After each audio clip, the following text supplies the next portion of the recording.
kimdir giyohvand moddalar yoki biz aytib o'tgan psixotrop dori vositalari, sintetik bu dori vositalarini savdosi bilan kimdir shug'ullanyapti demak. Maqsadi nima? Boylik orttirish. Yana maqsad nima? Shohona, tinch xotirjam yashamoqchi. Tinch xotirjam yashayman deb o'ylayaptimi shu savdoni qilayotganlar, shuni chetdan yashirincha aldov yo'li bilan, firibgarlik yo'li bilan olib kirib, boyib, xotirjam yashayman deb o'ylayaptimi shu odamlar? Axir bu giyohvand moddalar, psixotrop dori vositalaridan zararini natijasida nimalar turibdi? Odamlarni qarg'ish turibdi.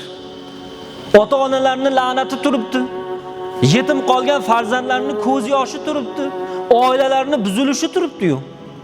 Shundan foyda, shundan daromad ko'raman deb o'ylaydimi odam? Yo'q, hech qachon foyda ko'rmaydi.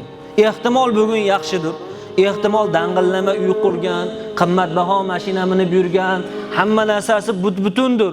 Lekin yana aytamizki, orqada nimalar turganligiga e'tibor bersin.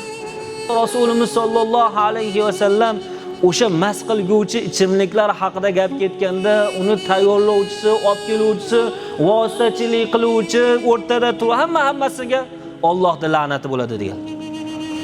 Allohning la'nati bo'lishi azlar Allohning rahmatidan insonni mahrum bo'lishi bo'ladi.